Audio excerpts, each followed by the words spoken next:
Hello guys, welcome back on my YouTube channel, Hannah Duck Goose. Today we are going to read chapter 13 of the Trumpet of the Swan. Okay, let's start. Chapter 13, End of Summer. A trumpet has 3 little valves. They are for the fingers of the player. They look like this. By pushing them down in the right order, the player can produce all the notes in the musical scale. Lewis had often examined his 3 little valves on his horn, but he had never been able to use them. He had 3 front toes on each foot, but being a water bird, he had webbed feet.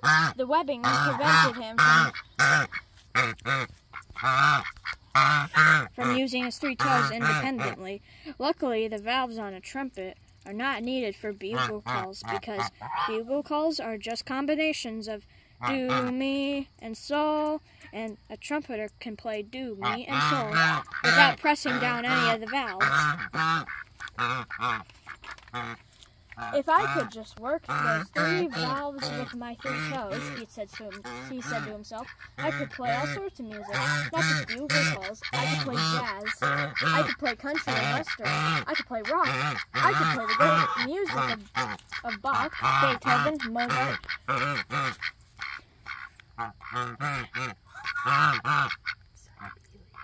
Sibelius, Gershwin, Irving, Berlin, Brahms, everybody. I could really be a trumpet player, not just a camp bugler. I might even get a job with an orchestra. The thought filled him with ambition.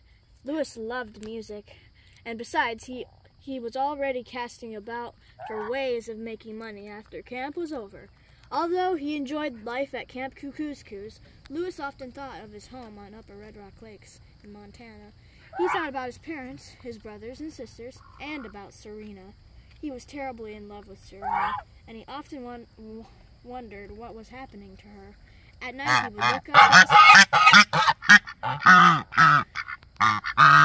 he would look up at the stars and think about her. In the late evening, when the big bullfrogs were calling across the still lake, he would think of Serena. Sometimes he felt sad, lonely, and homesick. His music, however, was a comfort to him. He loved the sound of his own trumpet. Summer passed all too quickly.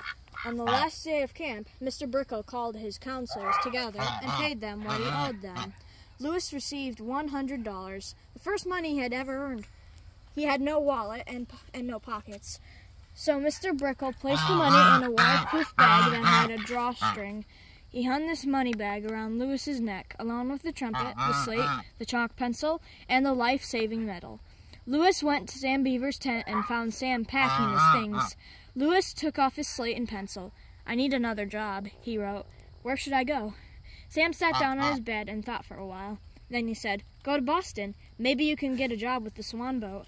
Lewis had never been to Boston, and he had no idea what the Swan boat was, but he nodded his head. Then on his slate he wrote, do me a favor? Sure, said Sam. Take a razor blade and slit the web on my right foot, so I can wiggle my toes. He held out his foot. Why do you want to wiggle your toes? Asked Sam. You'll see, wrote Lewis. I need my toes in my business. Sam hesitated. Then he borrowed a razor blade from one of the older counselors. He made a long, neat cut between Lewis's inner toe and middle toe. Then he made another cut between Lewis's middle toe and outer toe. Does it hurt? Lewis shook his head.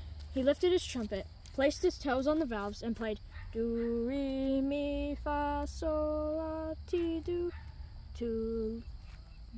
ti, la, sol, fa, mi, re, do. Go ho! Sam grinned. The Swan boat will hire you all right, he said. You're a real trumpeter now, but with your web cut, swimming will be harder for you.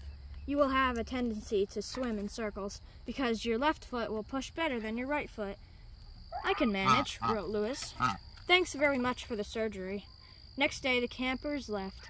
The canoes had been hoisted onto racks in the boathouse. The float had been hauled onto the beach. The windows of the lodge had been boarded up against bears and squirrels. Mattresses had been packed into zipper bags. Everything was snug and ready for the long, silent winter. Of all the campers only, Lewis stayed behind. His flight feathers were growing fast. but he still couldn't fly. He made up his mind he would remain at camp all alone until he was able to take to the air again, and then he would fly straight to Boston. The lake was lonely without the boys, but Louis didn't mind being alone. For the next 3 weeks, he took life easy. He grew his flight feathers, dreamed of Serena by day and by night, and practiced his trumpet. He had listened to music all summer. Several of the boys had radios and record players, and now he practiced the songs on his trumpet. Every day he got better and better. One day he composed a love song for Serena and wrote the words and music on his slate.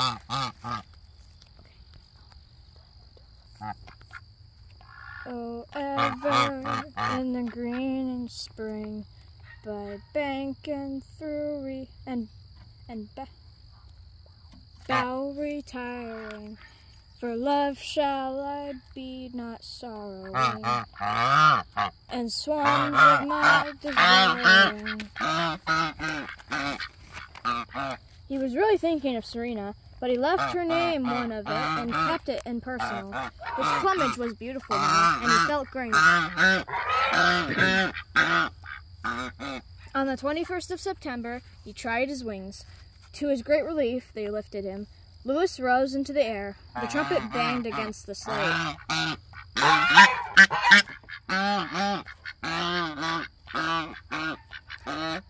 The slate knocked against the money bag. The life-saving metal clinked against the chalk pencil. But Louis was airborne again. He climbed and climbed and headed for Boston. It was wonderful to be in the sky again. Flying is a lot harder than it was before I acquired all these possessions, thought Louis. The best way to travel, really, is to travel light. On the other hand, I have to have these things. I've got to have the trumpets. If I am to win Serena for my wife, I've got to carry this money bag to hold the money to pay for my father's debts. I've got to have the slate and pencil so I can communicate with people, and I ought to wear the medal because I really did save a life. And if I didn't wear it, people might think I was ungrateful. On and on he flew toward Boston, which is the capital of Massachusetts, and which is famous for its baked beans, its codfish, its tea parties, its cabots, its lowells, its Sultan stalls, and its swan boats. Well, guys, that was it of Chapter 13 of The Trumpet of the Swan. I really hope you enjoyed this video. The ducks and geese are kind of being loud. And Jemima is sitting on her eggs.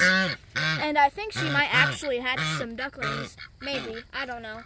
I don't know how many are fertilized, but hopefully she hatches some on her own. That'll be cool. And the chickens are in their house. Okay, well, anyway, I hope you enjoyed this video. Leave a like and subscribe. And stay free.